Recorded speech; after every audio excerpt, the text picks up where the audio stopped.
नमो नमः। अहमस्मि प्रिंसकुमारोपाध्यायः। अद्य वयं दशम्याः कक्षायाः मणिका नाम्नि पुस्तकस्य प्रथमं पाठं पठामः। प्रथमपाठस्य नाम वाङ्मयं तपः अस्ति। वाङ्मयं तपः। अब देखना है ये पाठ पढ़ने का उद्देश्य क्या है, इस पाठ का अर्थ क्या है। तो तपः यानी तपस्या। कैसी तपस्या? तो वाणी रूपी तपस्या। कैसी तपस्या? तो वाणी रूपी तपस्या। यहाँ पर तपस शब्द जो है नपुंसकलिंग में है और इसका रूप चलाते हैं तपः तपसी तपांसी। तपः तपसी तपांसी यानी प्रथमा विभक्ति एक वचन का रूप है। यहाँ जब नपुंसकलिंग में है विशेष्य तो विशेषण भी हमारा क्या होगा? नपुंसकलिंग में ही होगा। तो वाङ्मयं तपः। वाक् है, वाक् का अर्थ होता है वाणी और मय है तो आगे म मिल रहा है, पंचम वर्ण मिल रहा है, इसीलिए क को यानी प्रथम वर्ण को भी पंचम में चेंज कर देंगे, यानी वाणी रूपी तपस्या। तो वाङ्मयम यहाँ पर नपुंसक लिंग में ही विशेषण हो गया और तपः विशेष्य हो गया। यानी जीवन में हमारा जो भी है वो सब वाणी के ही कमाल है। आप कैसी वाणी बोलते हैं सब उसी का प्रभाव है। जीवन में आपको सफल होना है तो वाणी रूपी तपस्या से गुजरना ही है।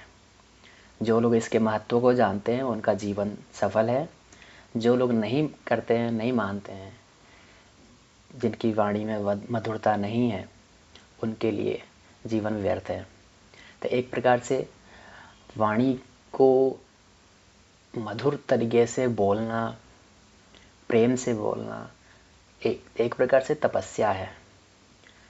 जैसे तपस्या करने में परेशानियां आती है, वैसे ही कई बार अच्छी चीज़ें हम कर नहीं पाते हैं जीवन में। तो आइए हम देखते हैं, इसमें वाणी के बारे में ही बताया गया है कि वाणी का महत्व क्या है। तो सबसे पहला श्लोक हम लोग देखेंगे और उसमें सरस्वती माता की वंदना की गई है, क्योंकि वाक देवी, वाक देवी, क को हमने ग कर दिया तो वाक देवी बनता है, यानी वाणी की देवी किसको बोला गया है? सरस्वती माता को। तो कोई भी पाठ पढ़ने से पहले संवाद होता है, तो आइए संवाद को देखते हैं। आचार्यः प्रियत छात्राः पठिताः अस्माभिः ऋग्वेदस्य मंत्राः। प्रिय छात्रों, हम सभी के द्वारा ऋग्वेद के मंत्र पढ़ लिए गए। इस पाठ के ऊपर एक पैराग्राफ दिया हुआ था जो भारत के नक्शा में है। उसमें बताया गया है संगच्छध्वम संवदध्वम समवो मनांसी जायताम, यानी साथ चले, साथ बोले, हम सभी के विचार एकदम समान रूप से हो, हम सब में भेदभाव ना हो। तो वही बता रहे हैं कि हे प्रिय छात्रों, हम सब ने ऋग्वेद के मंत्र को पढ़ लिया। ज्ञायते किम, जानते हो क्या? ऋग्वेदस्तु विश्व साहित्य आदिमः आलेखः। ऋग्वेद तो विश्व के साहित्य में सबसे आदिम लेख है। आदिमः आलेखः, आदिमः विशेषण, आलेखः विशेष्य, यानी यह जो आलेख है, यह जो ग्रंथ है विश्व साहित्य में सबसे पहला ग्रंथ है। आदिमः यानी प्रथमः। सार्वकालिकाः सार्वभौमिकाः च अस्य उपदेशाः, और इसके उपदेश, अस्य उपदेशाः यानी ऋग्वेदस्य उपदेशाः सार्वकालिक हैं और सार्वभौमिक हैं। अब देखते हैं प्रियत छात्राः। यहाँ पर जो है तुक संधि का आगमन हुआ है, यानी प्रिय है और प्लस छात्राः है, बीच में हम त का आगमन करते हैं। त का जो आगमन हुआ मित्रवत होता है और आदेश शत्रुवत होता है, यानी आदेश जब होगा तो किसी न किसी को हटा करके फिर उसके बदले में कुछ और आएगा, जबकि ये आगमन हो रहा है यहाँ पर त का। तुक में त बचता है और त को ष्टुत्व संधि करके च में चेंज कर दिया तो प्रियत छात्राः बनता है। तो इसे आप नोट कर लेंगे, क्योंकि 10th क्लास में तुक संधि आ रही है। अब देखते हैं यहाँ पर तुक संधि नोट कर लिया आपने। और सार्वकालिकाः सार्वभौमिकाः उपदेशाः, उपदेश कैसे हैं तो सार्वकालिक हैं और सार्वभौमिक हैं। तो सर्वकाल प्लस ठक है, यानी हर काल में, हर समय में, और यूनिवर्सल हैं इसके उपदेश। यानी कभी भी प्राचीन काल से लेकर के अभी तक, चाहे कितने भी काल बीत गए, समय बीत गए, हमेशा उपयोगी है और सबके लिए उपयोगी है। तो सर्वकाल प्लस ठक है, आदि वृद्धि कर देंगे तो सार्वकालिक, ठक के बदले में एक का आगमन होता है। और सर्वभूमि प्लस ठक है, यहाँ पर भी ठक को एक आदेश हो जाएगा। और सर्व को पहले सार्व बना देंगे और भूमि में जो ऊ है उसको भौमिक, तो सार्वभौमिक। तो ये दोनों जो हैं सार्वकालिक और सार्वभौमिक किसके लिए विशेषण है तो उपदेशाः के विशेषण के रूप में आए हैं। तो the teachings of Rigveda are timeless and universal. तो छात्र बोलते हैं कि आम तथैव कथितम संगच्छध्वम संवदध्वम। जी गुरु जी, जी आचार्य जी, ठीक वैसे ही कहा गया है कि संगच्छध्वम संवदध्वम, साथ चले, साथ बोले, इस प्रकार से उस मंत्र में बोला गया है। यानी हम सभी के विचार सेम हो, बराबर हो, हम सब में मतभेद ना हो, हम जो भी बोलें उसमें सबकी समानता हो, सबकी सहमति हो। हम कभी भी कोई काम करें, कहीं आगे बढ़ें तो साथ साथ बढ़ें। आचार्य जी बोलते हैं कि साधु, बहुत सुंदर। जानन्ति किम भवन्तः वाचः महत्वम। जानते हो क्या आप लोग वाणी का महत्व। तो वाक शब्द है यहाँ पर, और वाक शब्द का रूप चलाते हैं वाक, वाचौ वाचा, और षष्ठी विभक्ति का रूप है यहाँ पर, षष्ठी विभक्ति एक वचन। तो वाचः महत्वम, षष्ठी तत्पुरुष समास कर देंगे तो क्या बन जाएगा, वाचः का मूल शब्द ले लेंगे वाक और प्लस महत्वम। अब क को यानी प्रथम वर्ण को पंचम में चेंज करते हैं जब आगे भी पंचम होता है तो यहाँ पर क्या मिल गया हमें, यहाँ पर मिल गया हमें क को हम पंचम कर देंगे क्योंकि आगे महत्वम का जो म है वो पंचम वर्ण है। तो वांग महत्वम, वांग महत्वम, जैसे वांगमयम था वैसे ही वांग महत्वम। वाचः महत्वम वांग महत्वम, इस प्रकार से आपका षष्ठी तत्पुरुष समास प्लस व्यंजन संधि भी हो जा रही है। तो सुमेधा बोलती है कि अहम वदानी, मैं बोलूं, वाण्ये का समलंकरोति पुरुषम या संस्कृता धार्यते। एका वाणी, एक वाणी ही पुरुषम समलंकरोति, पुरुष को अलंकृत करती है, व्यक्ति को अलंकृत करती है उसकी वाणी ही। कौन कैसा बोलता है, वाणी पर ही सब डिपेंड है। तो कैसी वाणी, या संस्कृता धार्यते, जो सुसंस्कृत भाषा को, सुसंस्कृत वाणी को धारण करता है, तो वैसी वाणी ही पुरुष को अलंकृत करती है। आचार्य जी बोलते हैं शोभनम, बहुत अच्छा। विद्यावतां वाचि सरस्वती विराजते, सरस्वती विराजते, सरस्वती विराजती है। वाची सप्तमी का रूप है वाक शब्द से, तो वाणी में सरस्वती विराजती है किसके, तो विद्यावताम, जो विद्वान लोग हैं, विद्यावान लोग हैं, उनकी वाणी में सरस्वती विराजती हैं यानी रहती हैं। और विद्या शब्द है मतुप प्रत्यय है, विद्या शब्द से मतुप, मत को वध कर दिया क्योंकि अ या आ होना चाहिए अंत में, आ मिल गया विद्या में, इसलिए मत को वध कर दिया। और षष्ठी विभक्ति बहुवचन का रूप है, यानी विद्वानों के, जो विद्वान लोग हैं, विद्यावान लोग हैं, उनकी वाणी में सरस्वती विराजती है। इदमेव शिक्षयति अयम पाठ, यही शिक्षा देता है यह पाठ वांगमयम तपः। वाणी रूपी जो तपस्या है, यह पाठ जो है यही हमें शिक्षा देता है कि विद्वानों की वाणी में सरस्वती विराजती है।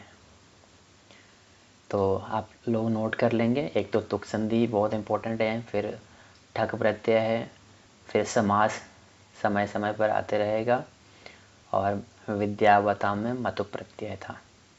इस प्रकार से ये संवाद खत्म हुआ। आइए हम पाठ शुरू करते हैं।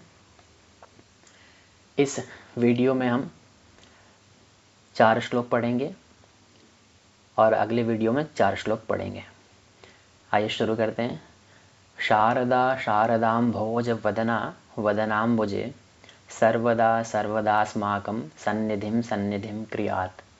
अपूर्वः कोऽपि कोशोऽयं विद्यते तव भारती व्ययतो वृद्धिमायाति क्षयमायाति संचयात्।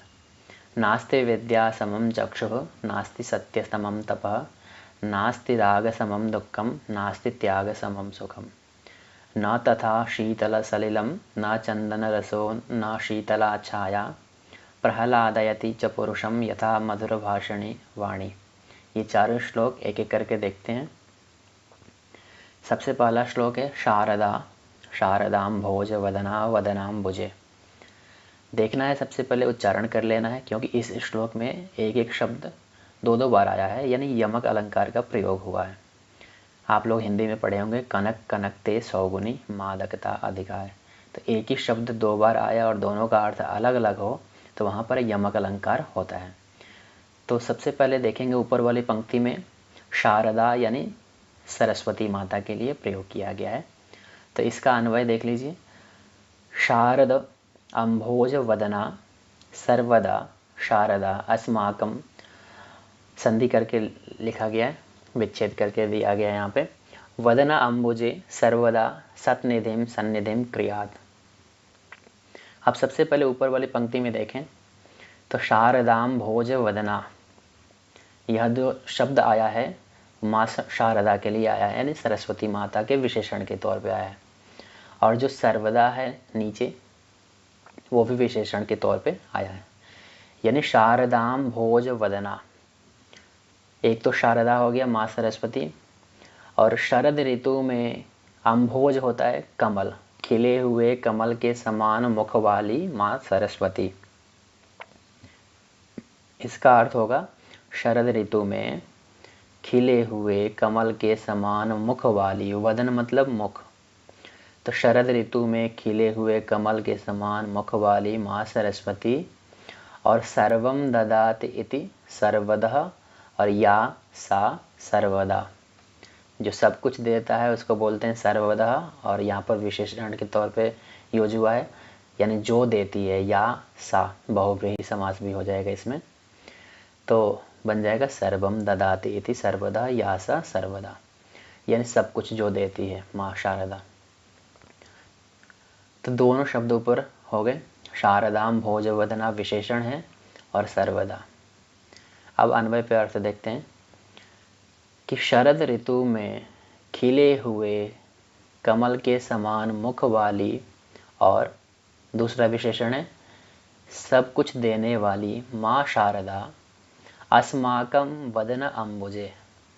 अस्माकम यानी हम सब के मुख रूपी कमल में सर्वदा हमेशा सतनिधिम सन्निधिम क्रिया। सतनिधिम मतलब होता है अच्छी संपत्ति। अब संपत्ति, सबसे बहुमूल्य संपत्ति किसको बोला गया है? ज्ञान रूपी धन को। विद्या धनम सर्वधन प्रधानम। तो विद्या रूपी धन को हमारे सम्मुख, हमारे समीप करें। माँ सरस्वती से प्रार्थना है कि हे माँ सरस्वती, हम सबके मुख रूपी कमल के सामने हमेशा ज्ञान रूपी निधि को समीप रखें, यानी समीप करें। इसका संस्कृत में भावार्थ देख लीजिए। सर्वदात्री, सब कुछ देने वाली, शरद ऋतु में कमलम इव मुखवती सरस्वती।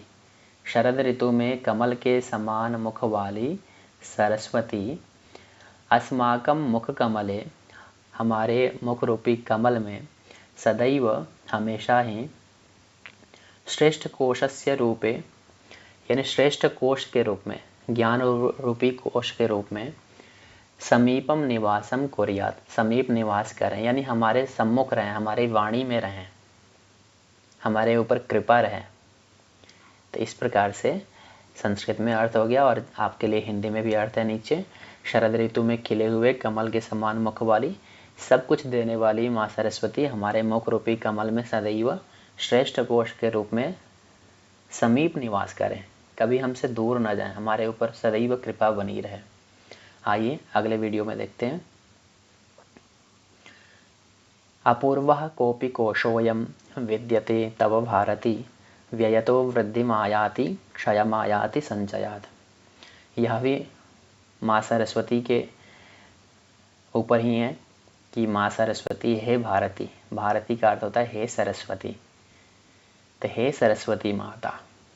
और अपूर्वः यहाँ पर जो शब्द है उसमें न पूर्वः नए तत्पुरुष है, न पूर्वः अपूर्वः यानी अद्वितीय, अनोखा। हे भारती, हे माँ भारती, हे सरस्वती। और व्ययतः वृद्धिम आयाति क्षयम आयाति संचयत, क्षयम आयाति, आयाति अर्थात प्राप्नोति, आयाति प्राप्नोति, और क्षयम का अर्थ होता है विनाशम या न्यूनताम, डिस्ट्रक्शन। तो आइए अन्वय देखते हैं। हे माँ भारती, तव अयम कोशः, तुम्हारा जो यह कोश है, ज्ञान रूपी कोश है, जो खजाना है, कह अपि अपूर्वः विद्यते, कोई अपूर्व ही कोश है, कोई अनोखा ही कोश है।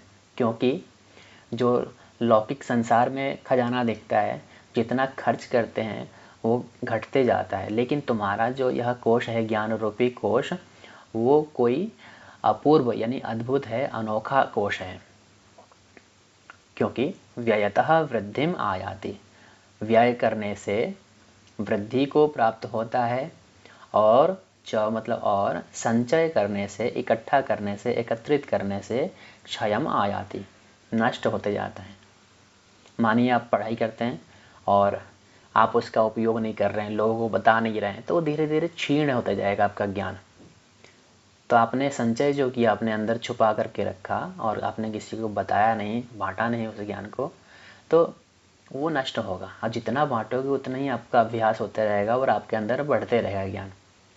संस्कृत में भावार्थ दिया, हे सरस्वती, भवत्याः अयम ज्ञानकोशः, आपका जो यह ज्ञान रूपी कोश है, कोपि अपूर्वः कोशः अस्ति, कोई अपूर्व कोश है, इससे पहले ऐसा कोश हमने नहीं देखा है, न पूर्वः, जो व्यय करणात्, व्यय करने से निरंतरम वर्धते, निरंतर बढ़ता है, और संग्रह करने से क्षीणताम आपनोति, आपनोति अर्थात प्राप्नोति, क्षीणता को प्राप्त होता है। तो इसमें संस्कृत में अर्थ हो गया और हिंदी में भी आपका नीचे अर्थ हो गया। इसलिए हमें निरंतर ज्ञान बांटते रहना चाहिए। आइए अगला श्लोक देखते हैं। नास्ति विद्या समम चक्षुः, नास्ति सत्य समम तपः, नास्ति राग समम दुःखम, नास्ति त्याग समम सुखम। इसमें भी बहुत अच्छा श्लोक ये बताया गया। इसमें नास्ति विद्या समम चक्षुः, इसका अन्वय है विद्या समम चक्षुः न अस्ति, सत्य समम तपः न अस्ति, राग समम दुःखम न अस्ति, त्याग समम सुखम न अस्ति। इसमें सचेत किया गया है, बताया गया है। तो सबसे पहले देखते हैं, चक्षु शब्द का अर्थ होता है नेत्रम, और इसमें समासिक शब्द बहुत सारे हैं, जैसे विद्या समम, सत्य समम, राग समम, त्याग समम। चारों में तृतीया तत्पुरुष समास है, और साकम सार्धम समम के योग में तृतीया विभक्ति होती है। इसीलिए यहाँ पर विद्यया समम, विद्या समम बनेगा, सत्येन समम, सत्य समम बनेगा, रागेण समम, राग समम बनेगा, और त्यागेन समम, त्याग समम बनेगा। तो ये जरूर नोट कर लेंगे। अब आते हैं अन्वय, और अन्वय का अर्थ विद्या समम चक्षु न अस्ति, विद्या के समान नेत्र नहीं है कोई भी। यानी बोलते हैं ना विद्या रूपी जी जो त्रिनेत्र है, तीसरा नेत्र बोलते हैं। कई लोगों के पास में नेत्र तो है, देखते हैं लेकिन निर्णय नहीं कर पाते हैं क्या गलत है क्या सही है। जब विद्या रूपी ज्ञान आ जाएगा, विद्या रूपी तीसरा नेत्र आ जाएगा, तो आप विचार कर सकेंगे कि नहीं ये काम गलत कर रहा है, ऐसा नहीं होना चाहिए। तो विद्या के समान कोई नेत्र नहीं है। सत्य समम तपः न अस्ति, सत्य के समान कोई तपस्या नहीं है। सत्य का पालन करना बहुत कठिन है। कई लोग ना चाहते हुए भी बोल देते हैं झूठ, कभी कभी कोई कारण ऐसा आ जाता है। तो और राग समम दुक्खम न अस्ति, राग मतलब मोह, प्रेम। तो मोह के समान कोई भी दुख नहीं है। जब आप किसी से मोह माया से जुड़ जाते हैं, फिर अनेक प्रकार के कष्ट होते हैं, फिर अलग होंगे तो और कष्ट होंगे। इसलिए ज़्यादा मोह माया नहीं रखनी चाहिए।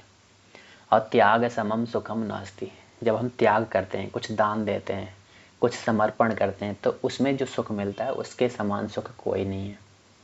इसलिए हम सबको सदैव विद्या प्राप्ति के लिए और सत्य पालन के लिए प्रयत्न करते रहना चाहिए, क्योंकि इसके समान कोई तपस्या नहीं है, कोई दूसरा नेत्र नहीं है। और ऐसे ही मोह मुक्ति और त्याग के लिए सचेष्ट होना चाहिए, मतलब हमेशा प्रयास करना चाहिए। तो इस श्लोक में विद्या के महत्व को बताया गया कि विद्या है तो आप समझ लो आपके पास में तीसरा नेत्र है। आपको तपस्या करनी है, तपस्या करने में बहुत कठिनाई होती है, तो सत्य बोलना सीखें, सत्य का पालन करें। आइए अगला श्लोक देखते हैं, चौथा। न तथा शीतल सलिलम न चंदन रसो न शीतला छाया प्रहलादयति च पुरुषम यथा मधुरभाषिणी वाणी। इसमें बताया गया वाणी के महत्व को, कि कैसी वाणी सबको खुश कर देती है। एक श्लोक ऐसा ही था, प्रिय वाक्य प्रदानेन सर्वे तुष्यन्ति जन्तवः। प्रिय वाक्य बोलने से सभी जीव जंतु, सभी प्राणी संतुष्ट हो जाते हैं।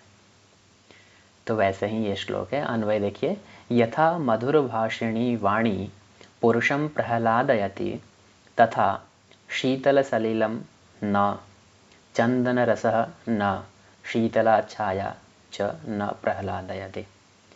यथा मतलब होता है जैसे।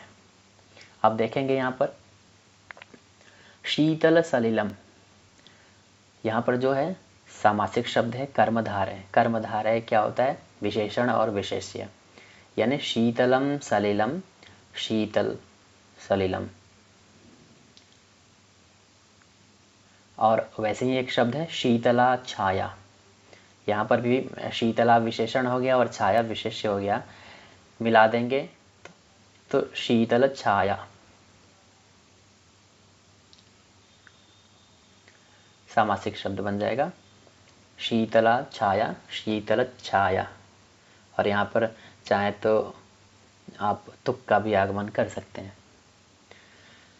वैसे ही है नीचे चंदन रसः, षष्ठी तत्पुरुष समास है, तो चंदनस्य रसः, चंदन रसः।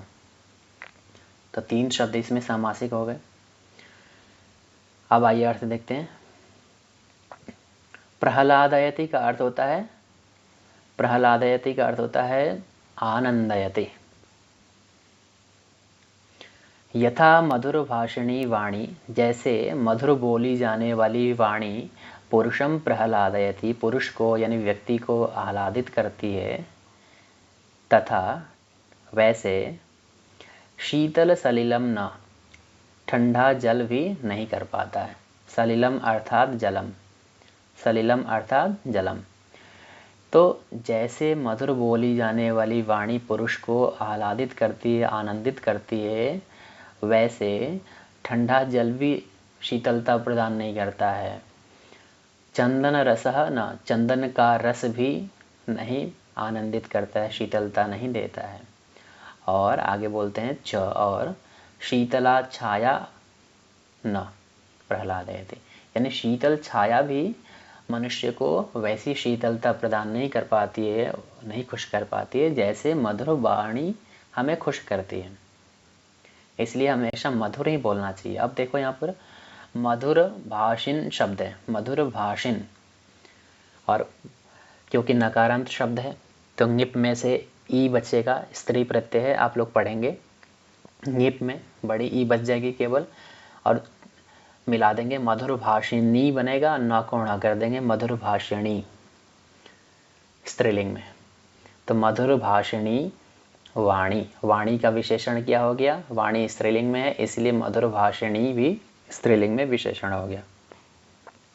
शीतल है प्लस टाप, टाप प्रत्यय भी स्त्री प्रत्यय है, टाप में आ बचता है, शीतल प्लस आ शीतला बन जाएगा। तो देखिए शीतल सलिलम में शीतल विशेषण हो गया, सलिलम यानी जलम विशेष्य हो गया। शीतला छाया में भी विशेषण और विशेष्य हो गया, शीतला और छाया। और मधुर भाषिणी विशेषण और वाणी विशेष्य। तो आपसे विशेषण विशेष्य जरूर पूछा जाएगा, और जहाँ पर भी विशेषण विशेष्य होता है वहाँ पर कर्मधारय समास होता है। अर्थ देख लीजिए, ना तो शीतल जल ही, न चंदन का रस और न शीतल छाया मनुष्य को वैसे आनंदित कर सकती है जैसे मधुर बोली जाने वाली वाणी पुरुष को प्रसन्न करती है।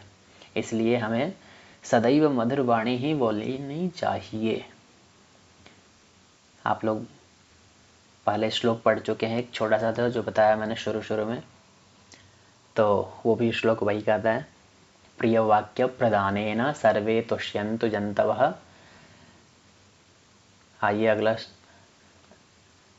अब शेष जो 4 श्लोक बचे हैं वो श्लोक हम अगले वीडियो में पढ़ेंगे। इस वीडियो में जो हमने पढ़ा उससे रिलेटेड कोई भी डाउट हो तो आप कमेंट बॉक्स में कमेंट कर सकते हैं, समाधान करने का प्रयास किया जाएगा। बहुत बहुत धन्यवाद। नमो नमः।